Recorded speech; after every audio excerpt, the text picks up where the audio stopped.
things. You want to be the next Senate president, and I'd just like to know, you've championed over 30 bills, yourself. I'd like to know, what are the convictions that heralds the kind of bill you champion? And can you, as a quick summary, let us know, just hang on a minute, Senator, let us know your voting record on key national issues. How did you vote? For instance, how did you vote on the digitization of the election process and the electoral bill? What are your voting records on key national issues? It's also really very important. And what made you vote the way you vote? Probably, is it your convictions or your party affiliations or interests? Then I'll ask you lastly, what's your background like? Let's know a little bit about you. Let's dig deep into you, sir. Rufai, thank you very much, and this is the first opportunity I will have to encounter with you. So, first and foremost, the bills I have presented before before the Senate. If you look at it, if you are a student of history as well, and you make references to the goings in National Assembly, especially the Senate, you will be able to see what kind of bills I have presented. The bills I have presented are bills that have to touch with the common man in this country. I have also proposed a bill that have raised so many issues. One, like the one Dr. Abati stood to talk about. The social media bill, which was framed as anti-social media bill. It's not an anti-social media bill. In every advanced society, you set standard of how certain things have to operate. We have seen it. We're evolving. We're evolving in our democracy, in our development. We're evolving. We have not reached that climb. So it is always right to see that certain things are put in the right perspective in terms of regulation. Nobody is saying that anyone should be gagged. I have always been on social media for almost how many hours in a day? I cannot even count. It has been part of me, and everyone that knows my passion, I'm somebody that is technology-driven personality, and I take pride in doing that. When you look at my bills, I have touched bills that has to do with even the infrastructure standard of this country. This is a country that there was a time that we had an oil boom in this country, and we are so proud to say that we have all the money we'll be able to run this country. But alas, we were not able to meet the kind of infrastructural facilities that we should see. We don't have good roads, we don't have the kind of electricity, power, and the rest of it. Even the housing, we have deficit in the housing scheme. So my bills, if actually Rufai does his research very well, you will be able to see, and I will use this opportunity to tell Nigerians. If you look at the social worker today, or you look at those unskilled workers in this country, they have not been regulated. You will see that somebody that has an opportunity to get a construction site, he will go get hired these laborers to come to work. And at the end of the day, these laborers are overworked for more than the standard hours that they're supposed to work. And then at the end of the day, they are being paid peanuts.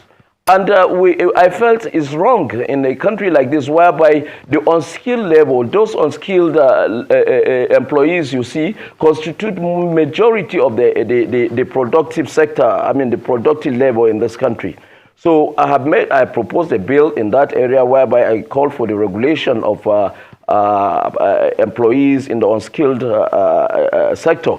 Also, I have also presented a bill to do with tertiary institutions, health sector, like the teaching hospitals.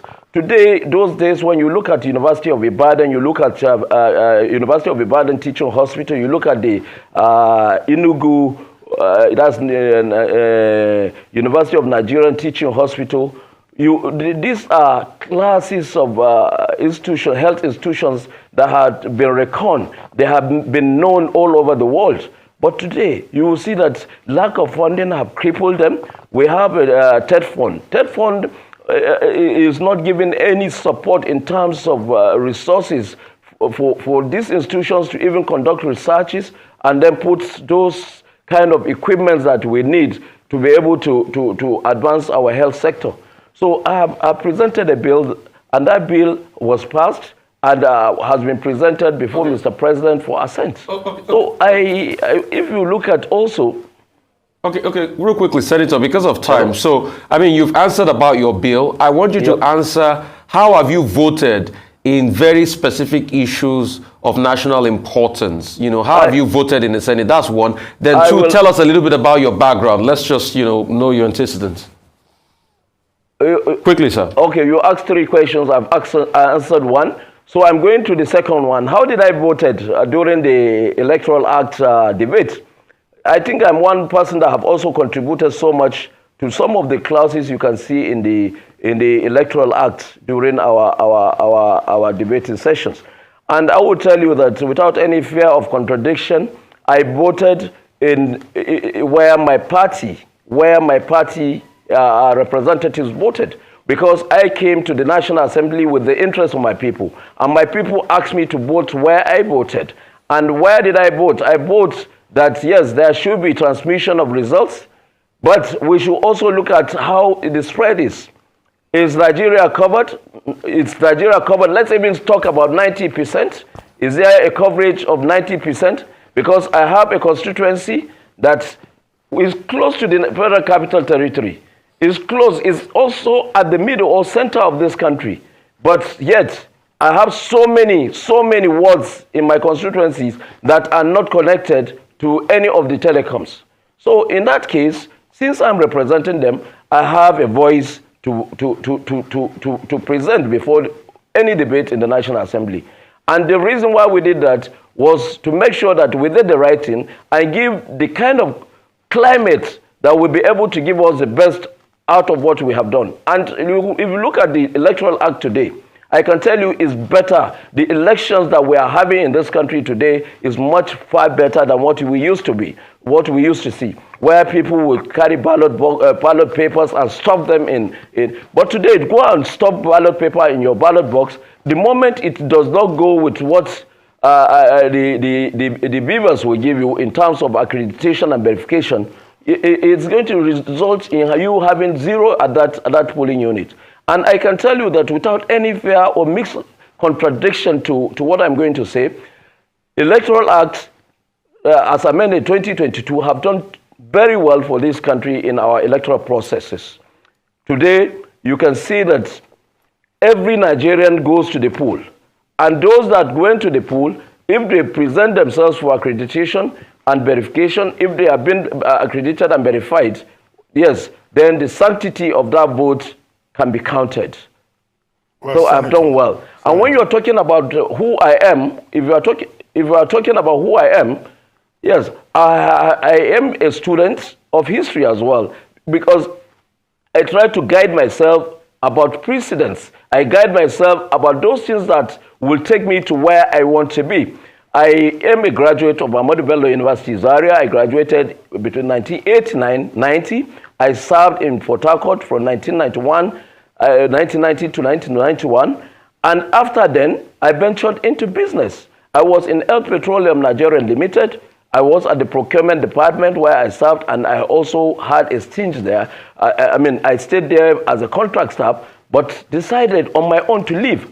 And I left that place and started working as a businessman on my own, building my own kind of empire, which I have done now. And I can tell you, I am a proud employee of over 168 working under me and paying them salary every month.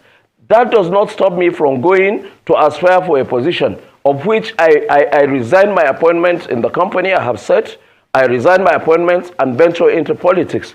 And I can tell you, from all, if you are talking about background, just as somebody will say he's a seasoned and retired civil servant, I will tell you I'm a seasoned businessman who has ventured into politics, who is also very acquainted with technology, because today's world, the 21st century, is moved by technology, and I'm very passionate about it.